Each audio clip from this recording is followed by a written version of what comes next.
Good evening, saints. Welcome to Bible study. Yay! I want us to pick up from where we left off last time. Last time we had a pre-recorded class on Genesis chapters 32 and 33, I think it was. So we looked at that passage of Jacob wrestling with an angel, with some of those art images. Now we're going to go from chapters 34 to 37. As is our custom, we'll do a little bit of a review. So in the chapters we looked at last week, we have Jacob leaving Laban and going home, going back towards Canaan. And so he's leaving Laban at Paddan Aram, going back to Canaan, reversing the journey that he took at the beginning of his cycle. So remember, he gets into trouble with his brother Esau and leaves to go. So now he's coming back. So I want you to hold on to that, because if you think about different ways or different lenses of interpreting the Bible, think about the option of geography. That this is a story that has a movement out and a movement back in. And if you think about that shift, in both trips, he has this great encounter. On the way to Laban, he has an encounter with God at a place that is named Bethel. And on the way back, he has an encounter with God, and the name of the place is Peniel. House of God, face of God. All right? And think about the role that Esau plays in both of those movements. In the first going out, he's running away from Esau. And in order to come back home, he has to confront or face his brother Esau. So psychological readings would say part of what we can pull from that is the realization that you cannot escape your past. You have to deal with it. Jacob cannot outrun Laban. He can't outrun Esau. He can't outrun himself. And the good news is he cannot outrun God. And so wherever he is, whatever shenanigans he's involved with, God shows up in his life. And so we see in this passage where he wrestles with an angel, his name is changed, and there is a blessing. Now that we're at the end, okay, we are going to need to move the picture in picture so we can see that outline. But now that we're at the end of the Jacob cycle, I want to show you an outline from a biblical scholar by the name of Michael Fishbane. Michael Fishbane is a scholar whose approach is literary.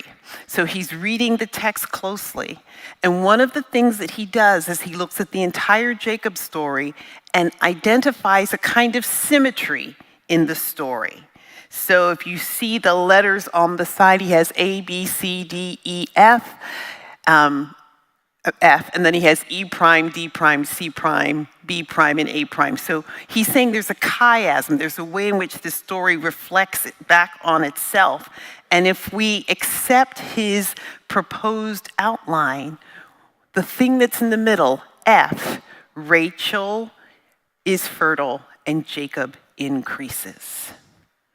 So at the center of the story is Rachel's fertility, and I want us to think about that as something that's not simply connected to or limited to Rachel, but that fertility is at the root of the Jacob story. This is a story that produces lots of human beings. And so we want to think about the role of fertility. If Jacob is the ancestor of the people of Israel, this is a thing that matters greatly. All right? Go back to creation when God says to God's creation, be fruitful and multiply, and think about how that command finds its way or gets woven into Israel's identity. All right?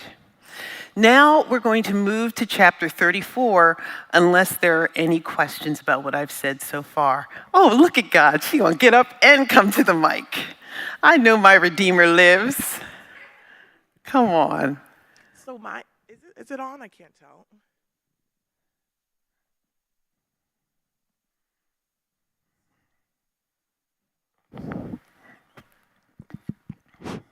Let's see. Let's try this one.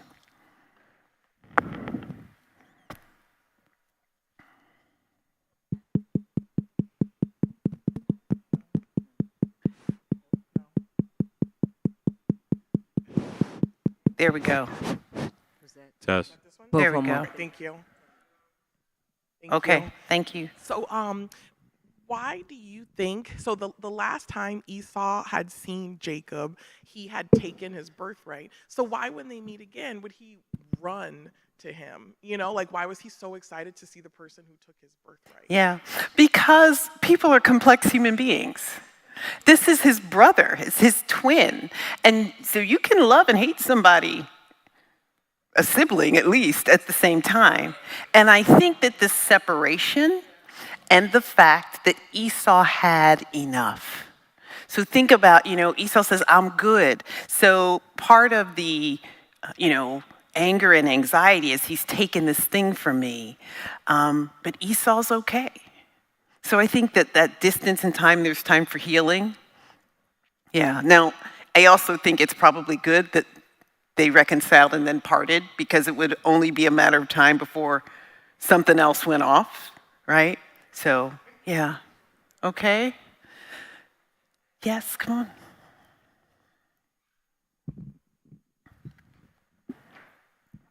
The one thing that's been kind of resonating with me over and over again is this idea of blessing.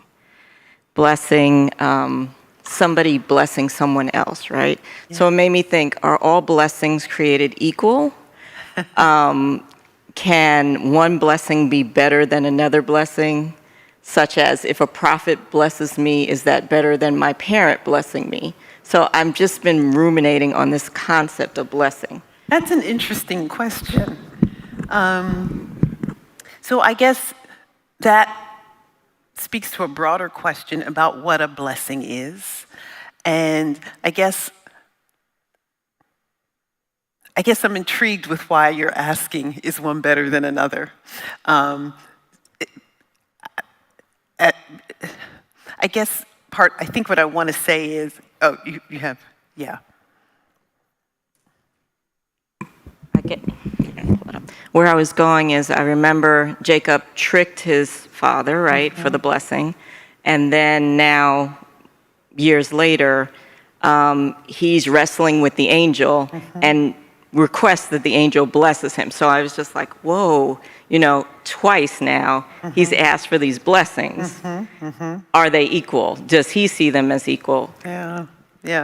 So I think what I'm having trouble sitting with is the idea of equal. So that I feel like it's contextual instead, that the blessing you receive at any given time is the blessing that is appropriate to the moment.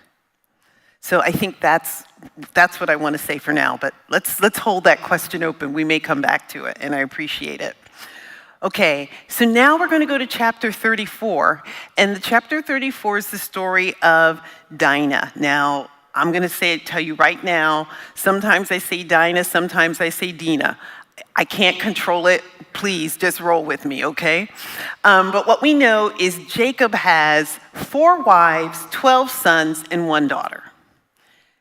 Unlikely that there's only 1 daughter, but it's possible. There are stories of families that have, all of one gender and one of the opposite. So it could happen.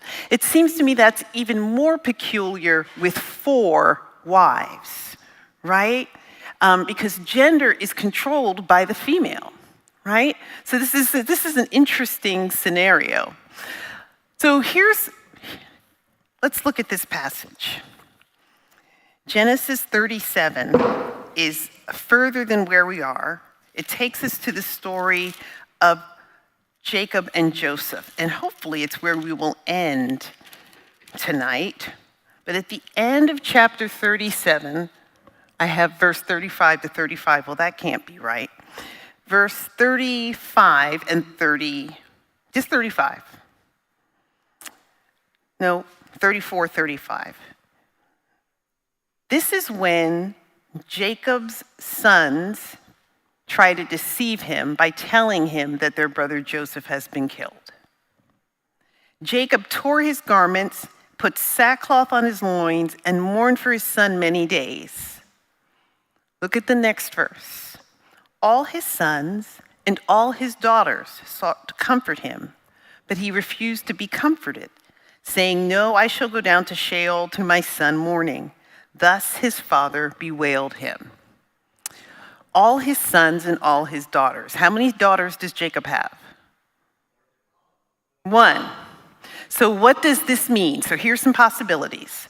Could be they're his daughters-in-law, right? Or possibly granddaughters. Another possibility is that we have this kind of symmetry in the Hebrew language called parallelism. So it might just be because we say all his sons that the balance would be into all his daughters. So it's a poetic way of saying all the children, right? Poetic, not literal. I want to pursue another possibility. And that possibility is that Jacob does, in fact, have more than one daughter. And those other daughters perhaps were born to Bilhah and Zilpah, or perhaps to Rachel and Leah, but that daughters wouldn't get mentioned usually.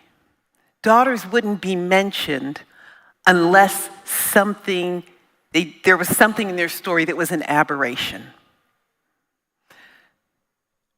In the ancient world, we are talking about what's called a shame and honor culture. Shame and honor culture means that daughters in particular, and wives and sons, had a job to do: bring honor to their father. All right? Now, this becomes complicated with daughters because daughters give you more opportunities for problems. And why is that? Because we must control the bodies of our daughters. All right? Are we tracking? Everybody good with this? And so your job as a daughter is not to bring shame and to bring honor. My question is Dinah mentioned because of what happens in chapter 34? All right? So, I want to make sure we're going to have a trigger warning. Chapter 34 is about sexual assault. So please feel free to step out if you need to. I am going to read this story, and this time, usually I say I'm going to read without commentary. I'm reading with commentary this time, okay? We good? What version is this? New Revised Standard Version, Updated Edition. That's actually a really important question for this story, okay? Now, Dinah, the daughter of Leah, whom she had borne to Jacob, went out to visit the daughters of the region. When Shechem, the son of Hamor the Hivite, prince of the region, saw her, he seized her and lay with her by force. And his soul was drawn to Dinah, daughter of Jacob. He loved the young woman and spoke tenderly to her. So Shechem spoke to his father Hamor, saying, "Get me this girl to be my wife." Now Jacob heard that Shechem had defiled his daughter Dinah, but his sons were with his cattle in the field. So Jacob held his peace until they came. And Hamor, the father of Shechem, went out to Jacob to speak with him, just as the sons of Jacob came in from the field. When they heard of it, the men were indignant and very angry, because he had committed an outrage in Israel by lying with Jacob's daughter. For such a thing ought not to be done. But Hamor spoke with them, saying, "The heart of my son Shechem longs for your daughter. Please give her to him in marriage. Make marriages with us. Give your daughters to us, and take our daughters for yourselves. You shall live with us, and the land will be open to you. Live and trade in it and get property in it." Shechem also said to her father and to her brothers, "Let me find favor with you, and whatever you say to me, I will give." Oh, sorry, I'm sorry.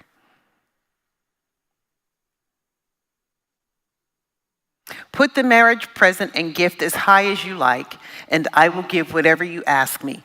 Only give me the young woman to be my wife." I'm going to pause here for a second because we've got some things that we need to parse out. Dinah goes out to see the land. There's this lovely wordplay here because it begins by saying Dinah went out to visit, but in the Hebrew it says she went out to see. The reason I want to highlight that is because she went out to sea, and the next thing that happens is Shechem sees. He sees her, takes her, lays with her. Now, I want to lay out the 4 verbs in Hebrew so you can see the possibilities in translation. First, he saw her, ra'ah. Then he took her, lakach. Then he lay with her, shakav. And then we get this last one that gets translated by force, ana.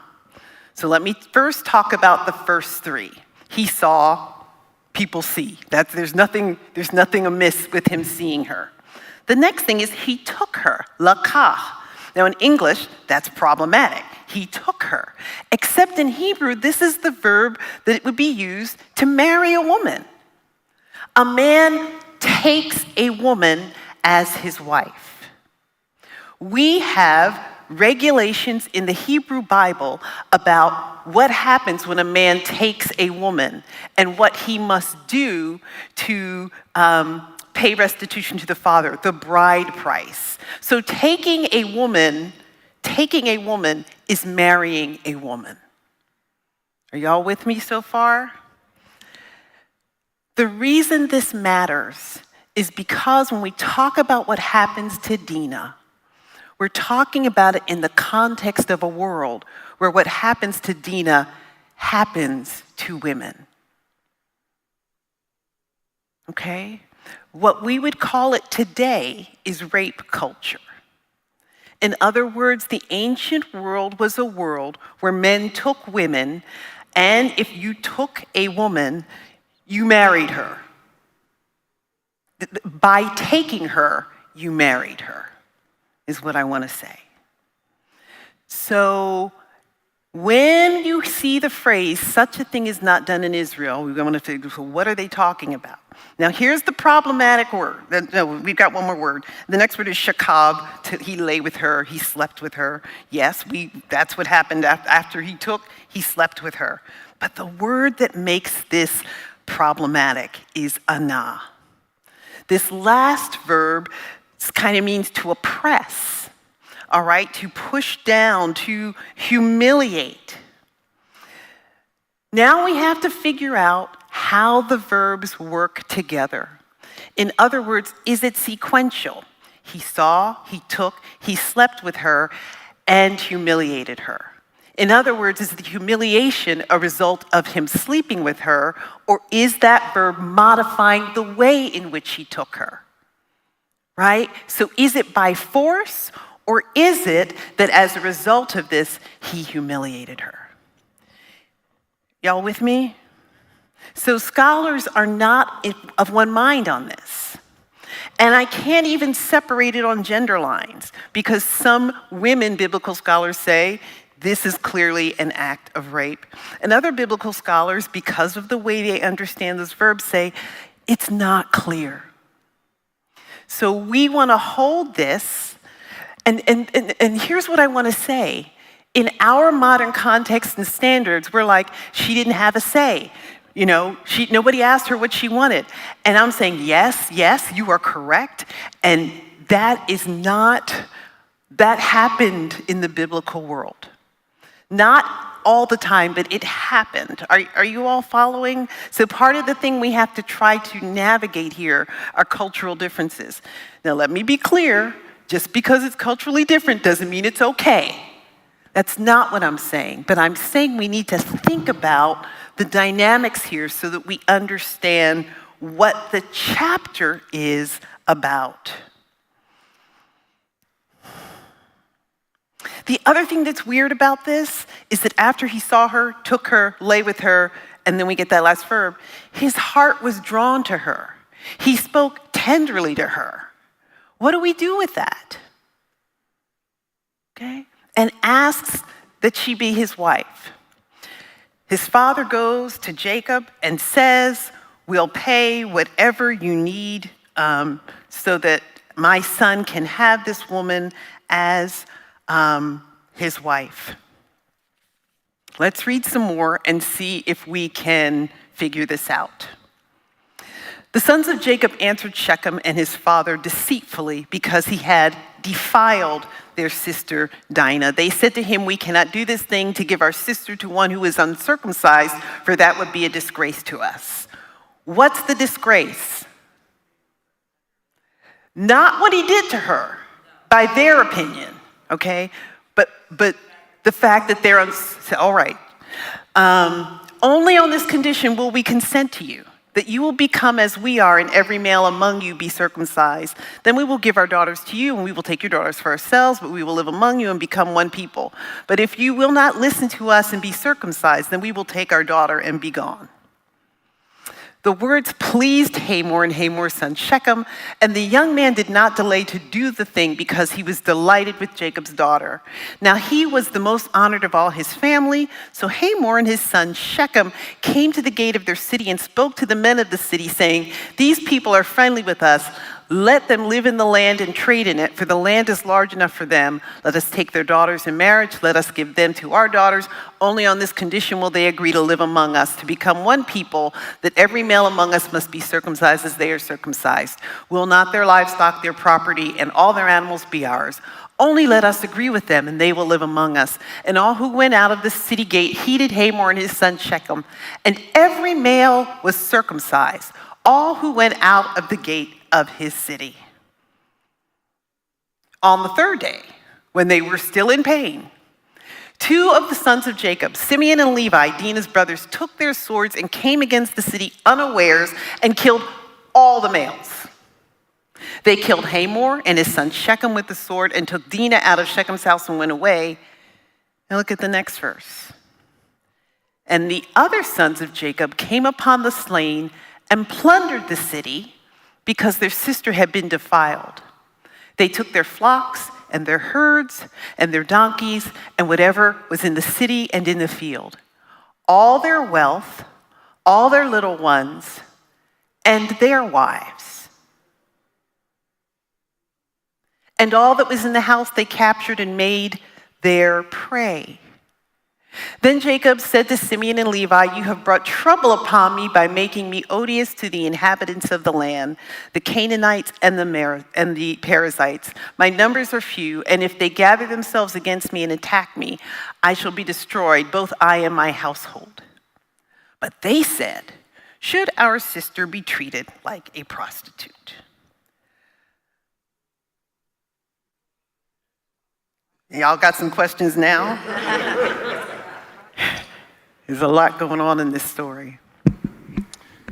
So you mentioned at the beginning that the Hebrew verb taking was what Shechem was doing to Dinah. I saw in verse 17 it said that Jacob's sons were saying, "Well, if you don't get circumcised, we're going to take our daughters and go back." And then in the latter part of that story, it says, "Well, they took all the, the children." Are those Hebrew verbs the same? If you tell me the verse, so I don't have to read all of it, I'll check Sure. for you. Okay. Yep. Verse 17, comparing to the verb for take, I think, and maybe verse 2 earlier in the chapter. It's lakah. And what's the other one? Let me see. 21 maybe. 28. 29, they took their flocks and herds and donkeys. They carried off all their wealth and their women and children, taking as plunder everything in the houses. So my question is, if those Hebrew verbs are the same as what Shechem does to Dinah in the beginning of the chapter, what are the implications of that? Yeah, so that's a great question. So lakach is a verb that's fairly common. So it literally means to take. I took the cup. It's also one of the primary verbs used for marriage. So one verb that would be used is he took her, lakah, as his wife. There's another verb that you see sometimes, which is less appropriate, which is nasa, which is to lift up, which literally means pick up and carry off. All right, we don't want that. So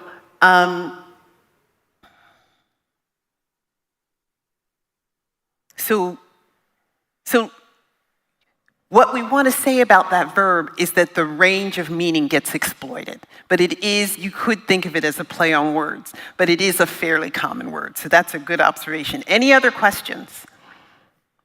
Or y'all have it all figured out? Please come.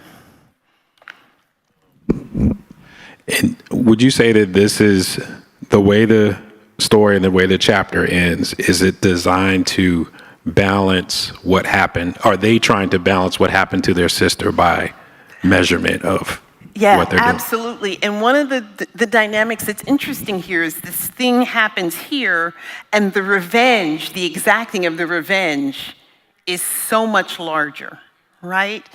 So in movies we call that revenge fantasy, right? This thing happened, and we're gonna take out even more. Yes. Sorry. Doesn't that imply that Dinah actually was the victim of rape, or is it? I guess it could also be that they could be using that as an excuse to plunder. But anyway, these are all good questions. Yes. So I just want to make sure I understand this.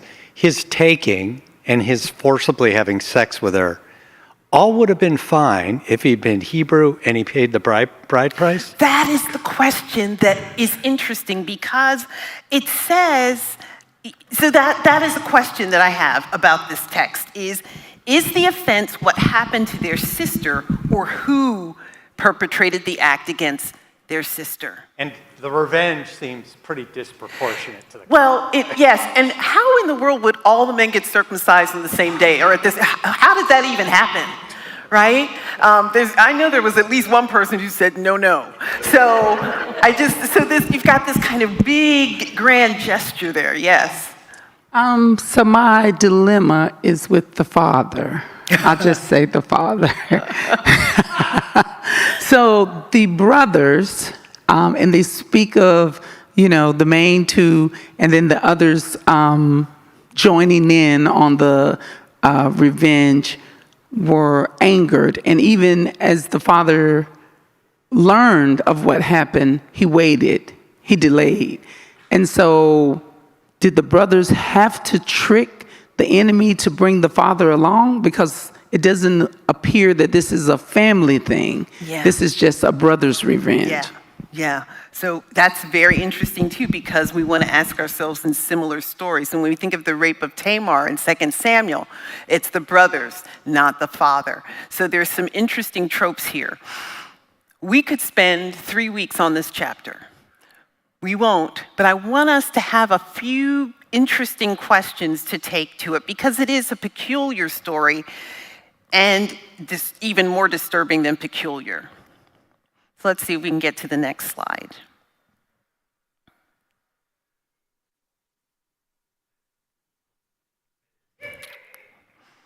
There we go. Nope, wrong way.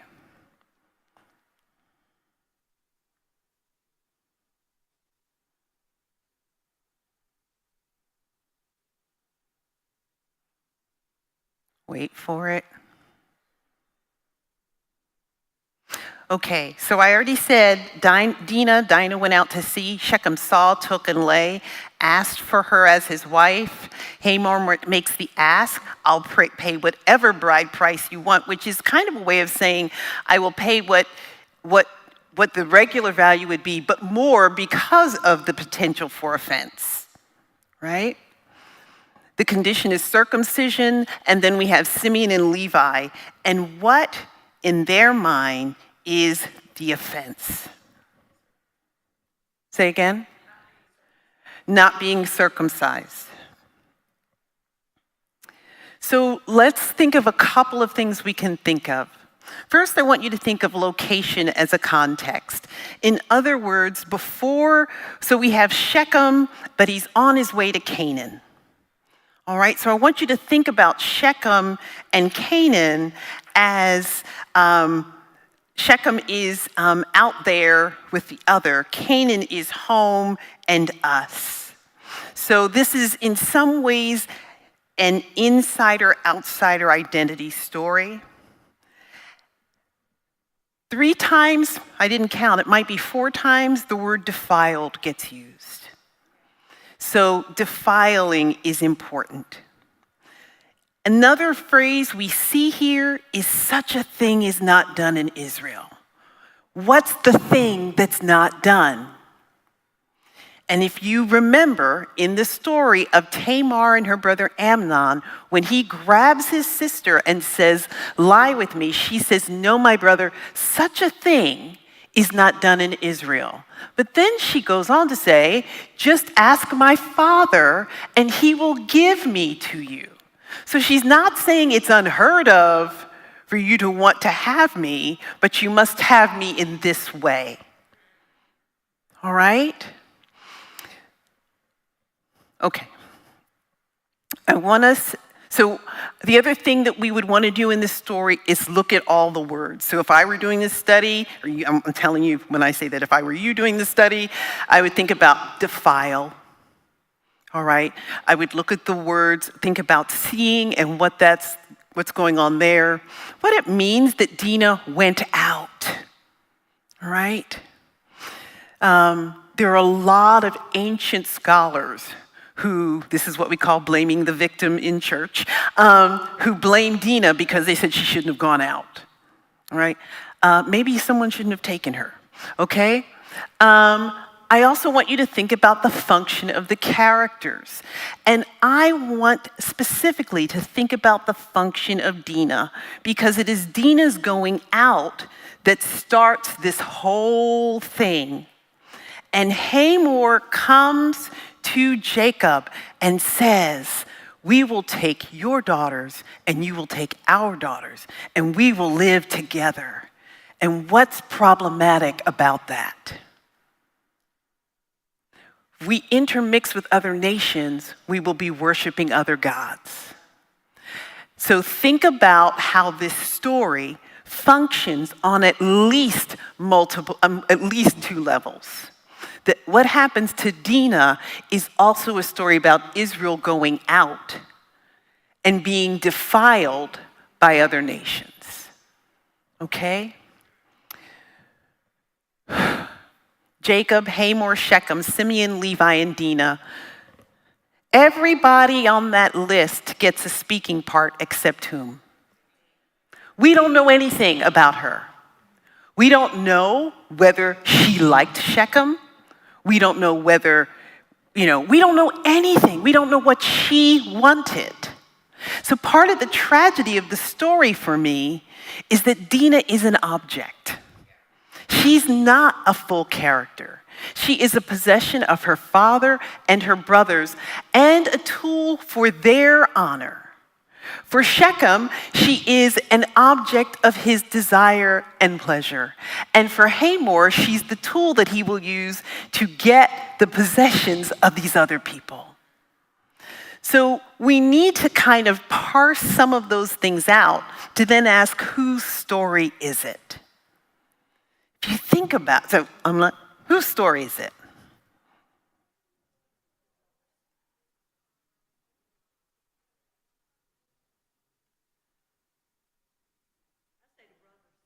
It's the brother's story, okay? That's good. Yeah.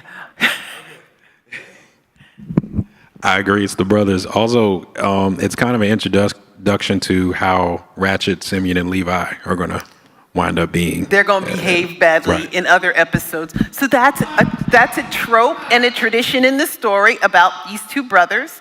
That's a part of their reputation. What did you want to say?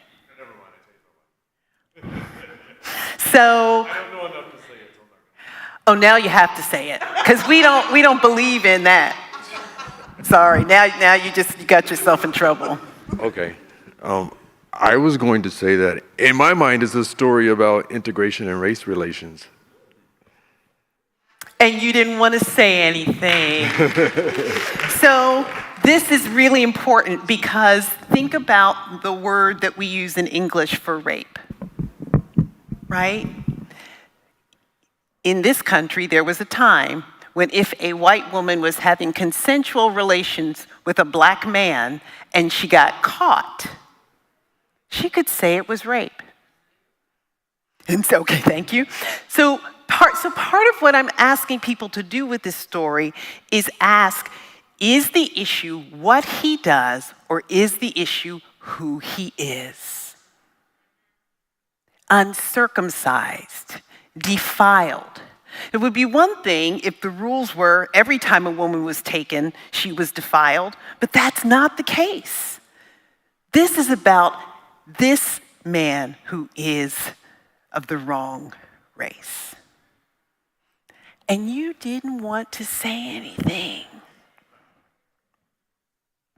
Yes, so that is the question is, in my mind, the challenge of translation of the last verb. Does it mean by force or does it mean and thereby humiliate her? Is not unlike the challenge of how we define how that word, any of these words, change based on the context, change based on who it is. All right? So with that happy news, we're going to move on. But I have a little bit to say about Dinah when we get to the end, so let's wait for it. I want to move quickly through 35 and 36. Chapter 35, we have this moment where Jacob returns to Bethel, the place from whence he came, and he has an opportunity for worship and theophany. Should not be lost on you that in this section there's this movement of getting rid of foreign idols. So again, this kind of purity of worship, purity of race is kind of building off of what just happened in the story of Dinah. We're not messing with those other people in any way, shape, or form. If the story of Jacob is a story about the identity of Israel, then this is a part of what is ingrained in Israel's identity. All right? Then we get to verses 16 to 21. Here we have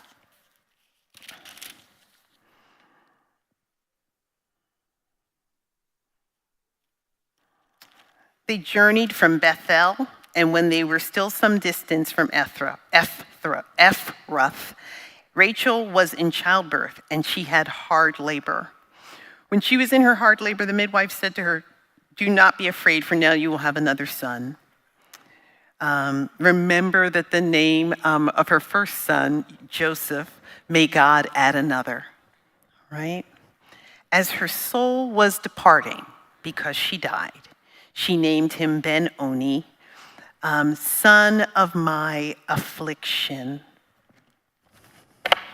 Give me 1 second, I just saw something. 35:18.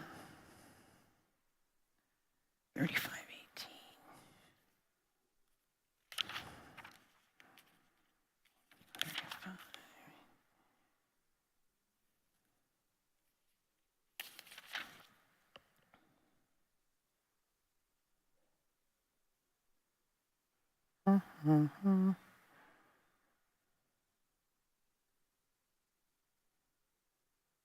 Oh, okay, yeah, it's not the same word. She named him Ben-Oni, but his father called him Benjamin. So Rachel died, and she was buried on the way to Ephrath, that is Bethlehem, and Jacob sent up a pillar at her grave. It is the pillar of Rachel's tomb, which is there to this day. Israel journeyed on and pitched his tent beyond the Tower of Eder. So Ephrath, this place where they are, means fruitful. So go back to that chart with fishbane with fertility in the middle. All right? The root there, peri or fruit. Rachel dies in childbirth.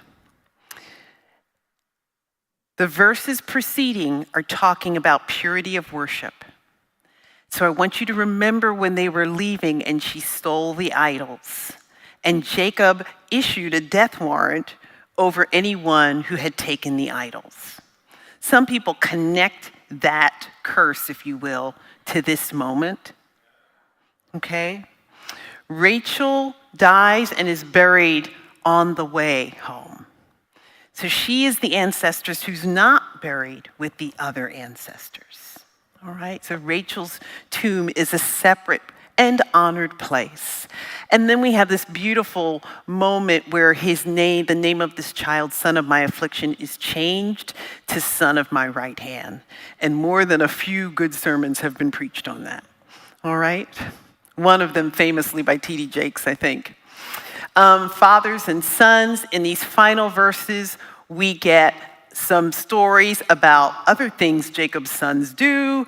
And then Isaac dies. Now remember, when Jacob left, Isaac seemed to be on his deathbed, yet somehow he's rallied and he's been holding steady all this time, waiting for Jacob to come home. He dies, and then here's one of my favorite things. Jacob and Esau bury their father together. Isaac and Ishmael bury their father together. This is the moment where the sons come. Now, chapter 36 is an entire, we call Toledot, or genealogy of Esau's descendants.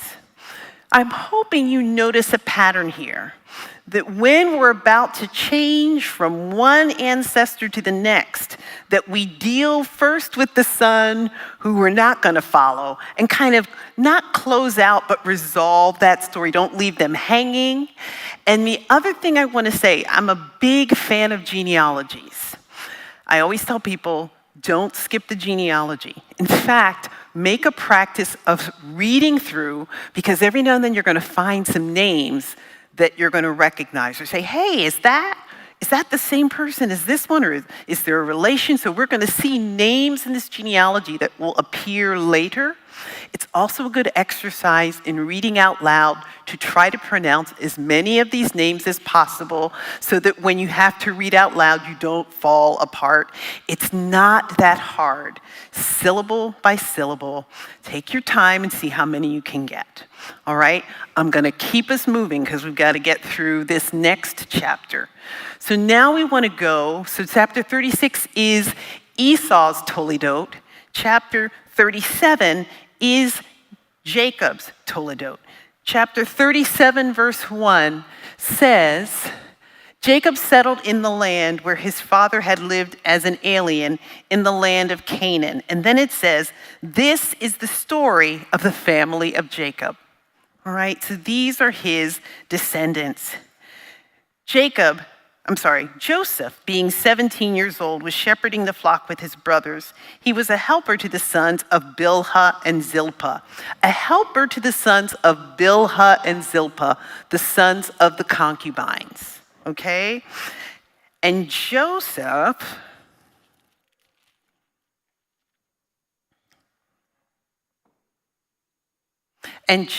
brought a bad report of them to their father. Now, Israel, who's also Jacob, loved Joseph more than any of his other children because he was the son of his old age. Now, can we just pause here for a minute and ask ourselves why Jacob hasn't learned the lesson from his own family dynamics about this problem of overt favoritism? All right, so this is a recurring pattern. And he made him an ornamented robe. But when his brothers saw that their father loved him more than all his brothers, they hated him and could not speak peaceably to him. If you have a study Bible, when it gets to this robe, there should be a little note, a little letter that signals you to look down in the footnotes to tell you, we don't know what this word is that describes Joseph's coat. So although we like multicolored and many-colored and technicolored and all of those things, now scholars believe for the most part it was a long-sleeved robe. Now, what's interesting about that is that people traditionally who wore long-sleeved robes would be virgin daughters. Think about Dinah. So Joseph, in his attire, resembles in some ways the vulnerability of his sister Dinah. So now the next thing you want to ask yourself is, how are these two stories similar? Okay? Y'all with me? Once Joseph had a dream, and when he told it to his brothers, they hated him even more. He said to them, listen to this dream that I dreamed. There we were, binding sheaves in the field. Suddenly, my sheaf rose and stood upright. Then your sheaves gathered around it and bowed down to my sheaf. Now, Joseph ought to know better. If you have a dream, like, come on, dude, right? His brothers said to him, are you indeed to reign over us? Are you indeed to have dominion over us? So they hated him even more because of his dreams and his words. He had another dream, still hasn't learned, told it to his brothers, saying, "Look, I've had another dream. The sun, the moon, and 11 stars, count them, were bowing down to me." But when he told it to his father and his brothers, his father rebuked him and said to him, "What kind of dream is this that you have had? Shall we indeed come, I and your mother and your brothers, and bow to the ground before you?" So his brothers were jealous of him, but his father kept the matter in mind. Now his brothers went to pasture their father's flock near Shechem, and Israel said to Joseph, "Are not your brothers pasturing the flock near?" What else happened in Shechem? Okay, so we got that. "Come, I will send you to them." He answered, "Here I am." So he said to him, "Go now and see if it is well with your brothers and with the flock, and bring word back to me." So he sent them from the valley of Hebron.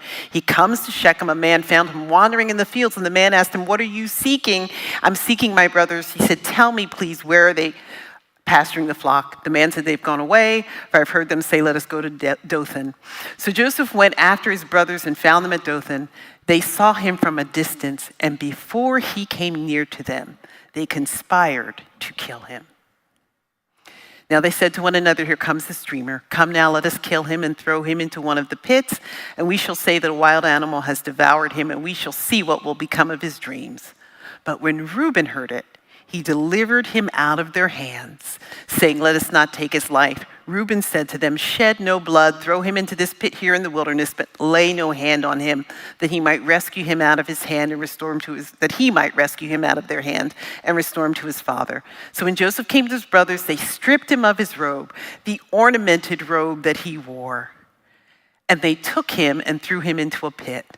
The pit was empty, and there was no water in it.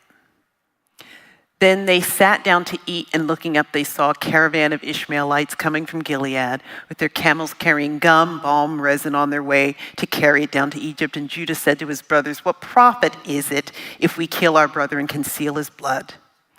Come, let us sell him to the Ishmaelites and not lay our hands on him, for he is our brother, after all, our own flesh." And his brothers agreed. When some Midianite traders passed by, they drew Joseph up, lifting him up out of the pit, sold him to the Ishmaelites for 20 pieces of silver, and they took Joseph to Egypt. When Reuben returned to the pit and saw that Joseph was not in the pit, he tore his clothes. Then he returned to his brothers and said, "The boy is gone, and where can I turn?" And they took Joseph's robe, slaughtered a goat, dipped the robe in blood. They had the ornamented robe taken to their father, and they said, "This we have found. See now whether or not it is your son's." He recognized it and said, "It is my son's robe. A wild animal has devoured him. Jacob has surely been torn to pieces." And Jacob tore his garments and put sackcloth on his loins and mourned his son for many days. All his sons and all his daughters sought to comfort him, but he refused to be comforted, saying, "No, I shall go down to Sheol to my son mourning." Thus his father bewailed him. Meanwhile, the Midianites had sold him in Egypt to Potiphar, one of Pharaoh's officials, the captain of the guard. So this is a story we're familiar with. Joseph, not the youngest, but next to youngest, dreamer of dreams. So I like to think about the sense of dreaming, having visions, as not unrelated to seeing. So I have Dinah who's seeing and Joseph who's dreaming, and these acts make these characters vulnerable. Right? Joseph's dreaming and sharing his dreams is going to cause his brothers to hate him even more. And I don't know why Joseph doesn't know this, or maybe he does, or maybe he's an annoying younger brother who assumes that he is safe with his brothers when he is not. Okay? But what's interesting to me is that we have two traditions, one of Reuben and one of Judah, who both try to mitigate this thing and save him unsuccessfully. We have a young man being sold into slavery by a people in a tradition where slavery plays a huge role in what happens, which I think is such a powerful thing for those of us who come from a history of slavery in this country to think about how quick we are to subject other people, even our family. Okay? The other thing I want to point out is Joseph's robe and what they do with the robe. So there's a way in which, so stay with me here. This is a bit of a stretch, but just, we have Dinah, whose virginity is taken away. So I'm saying that a long sleeve robe is a symbol of something that a young virgin would wear. Go forward to Tamar, who after her brother Amnon rapes her, tears the sleeves of her robe, right? And in between we have Joseph, whose robe is torn. That all three of these characters, there's something symbolic happening with the tearing of the robe that speaks to their vulnerability, their betrayal, what happens to them. Now, if we want to think a little bit more about Dinah in the ancestral narratives, Dinah seems to be what we call an endangered ancestress. Think about Sarah going into Egypt. She is in danger because she is a woman, a beautiful woman in a foreign land, right? Think about Hagar. Hagar is an endangered ancestress when she has to go out into the wilderness because she doesn't have provision, right? And now we have, Sarah, this happens to Sarah twice, it happens to Hagar twice, and now we have this sense of Dinah going out and in being endangered. We have this sense of Joseph being sent out and being endangered. What's interesting about Joseph is the slavery component, right? Because this then is how Israel finds itself going to Egypt in the first place. What I want you to begin to think about is that these are the stories of Abraham and Sarah and Hagar and Isaac and Rebekah and Jacob and Leah and Rachel and Zilpah and Bilhah and Esau, all of them. But they're also, the stories themselves are stories about parts of Israel's identity, parts of Israel's history. The story about Dinah is about Dinah, but it's also about Israel and what happens when Israel intermarries. The story of Joseph is about Joseph, and it's also about Israel going into slavery. All right? So sometimes when a story feels like it has more in it than it can contain, it's because it has more in it than it can contain. And it's trying to do several things at the same time. We do this a lot of the time, whether we're conscious of it or not, that we tell stories of our ancestors, but we tell it in such a way that we're talking about ourselves as well. We talk about the characteristics or qualities, good ones and bad ones.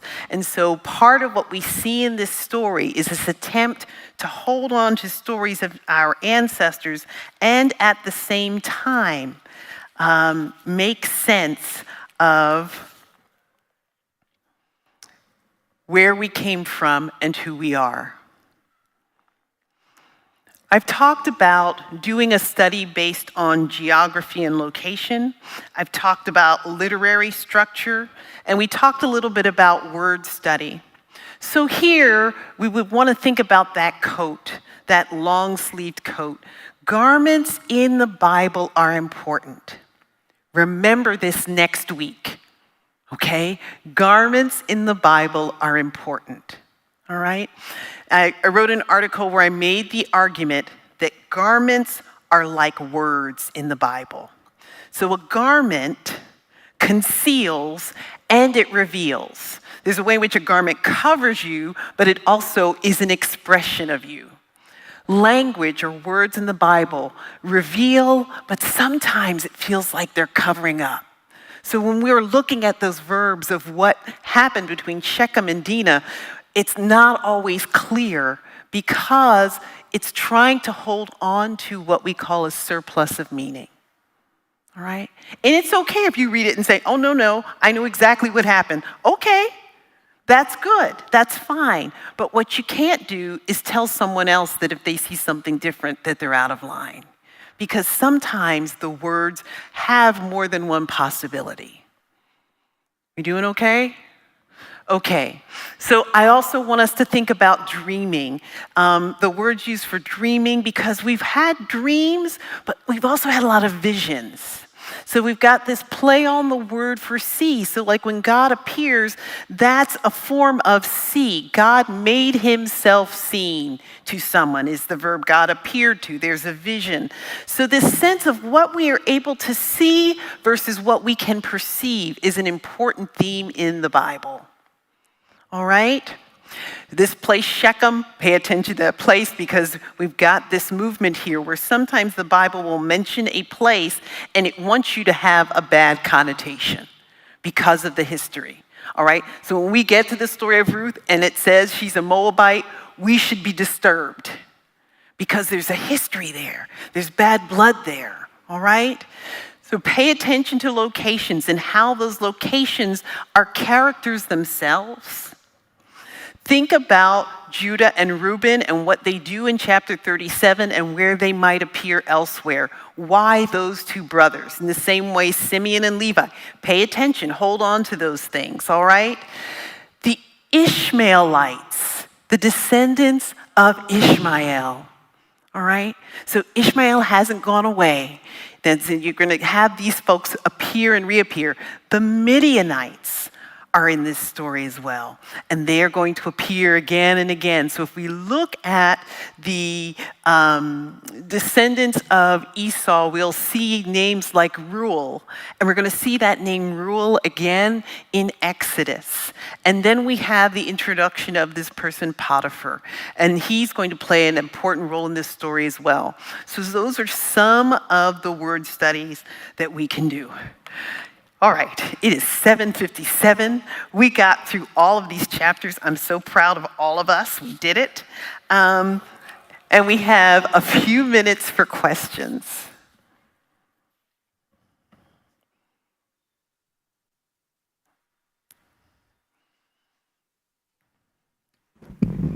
So I was wondering, do you think it's best, I got two questions. It's best when we do have dreams to not revealed, or when is it time to actually talk about them? Because some dreams do come true, depending on the circumstances. Yeah. So it could be warnings, it could be a way to, move forward. How will we know to keep quiet like Joseph them do? Well, if you have brothers like Joseph did, don't tell.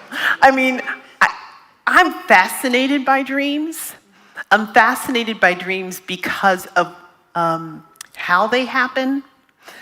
The state of the body when we dream. But the thing that also, some people dream, have these powerful, meaning-filled dreams. What I'm intrigued with is the ways in which God shows up on the edges of what we can understand. So I've been saying over and over again, there's more than one way of knowing. And some of us have been formed in cultures that only want to talk about intellectual knowing. But our own ancestry tells us there's more than there are other ways to know. And I think that to the extent, I'm going to talk about this more tomorrow, that we are embodied. Our minds don't exist outside of our bodies. Our souls exist within our bodies. That we can know in more than this way. So tell your dreams to people you trust. Okay. Okay, the second question is, we see a lot of things. I know as today, everything happened because it was not about certain things. It was the principle of things. And sometimes it may seem like it's overreacting, but sometimes people do things and they know that it was wrong, but then they ask for forgiveness or want what they took and think it's supposed to be easy. And I see that the brothers did come back for a little revenge.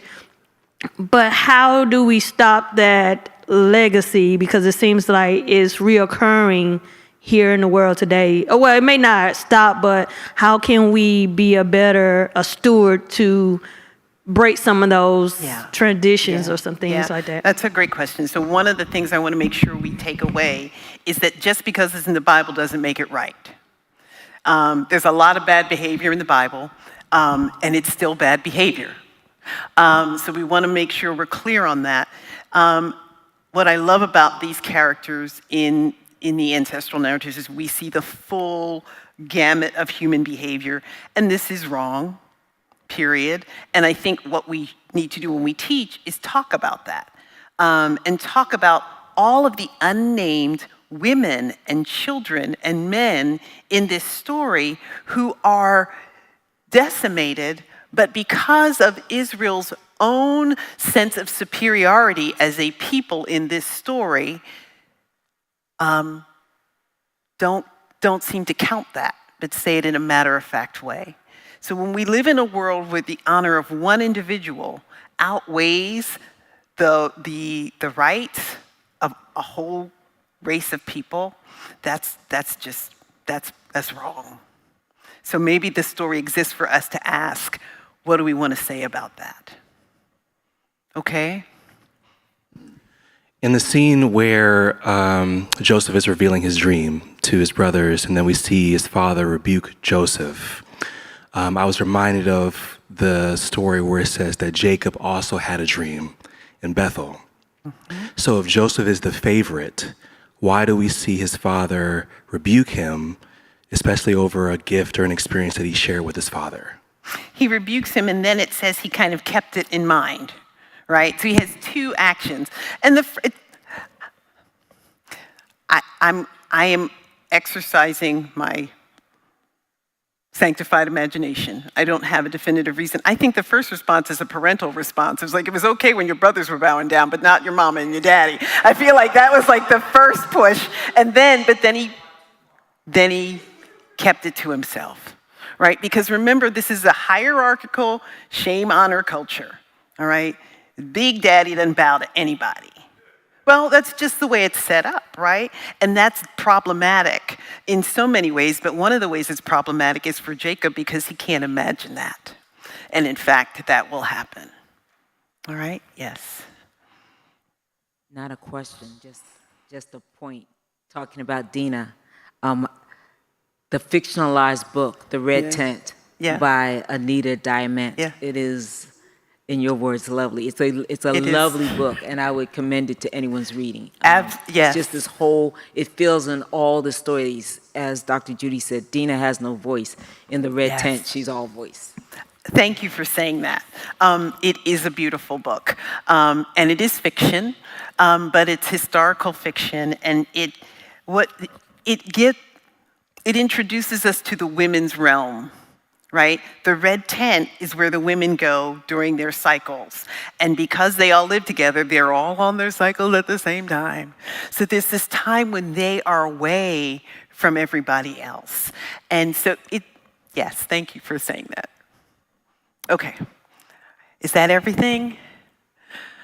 I want to make clear that we do not want to in any way approve, support, the idea that it's okay to take another human body, all right? What I want to do is say everybody has the right to their own body and to their own autonomy. I believe that is what God wants for us. But I also want to make sure we understand that this story takes place in a world and a culture where that is not a value or a shared value. And so we want to tell the story in a way that acknowledges what is wrong in this story, but also to acknowledge what is wrong in the broader culture. Is that helpful? Okay. Let's pray. Oh, wait. Next week, so keep reading. We're going to see what happens with Joseph. There's a lot of action and excitement in the next few chapters. I'm going to send out an announcement that lists the remainder of studies for the month of July. We'll take off in August. We will finish Genesis by the end of this month, God willing. And then we'll come up with a new subject for September. All right? Yay! Huh? No. I'm sorry.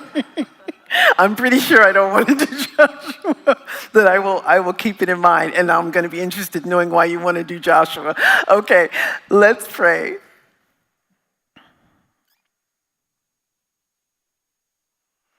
God, you have been more faithful to us than we've been to ourselves.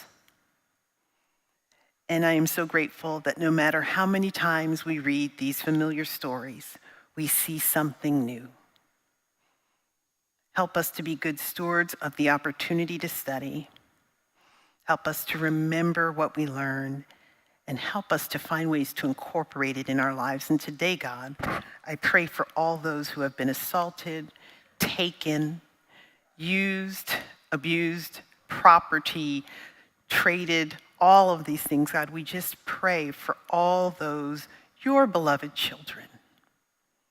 We pray for justice. We pray for healing of victims and oppressors, God.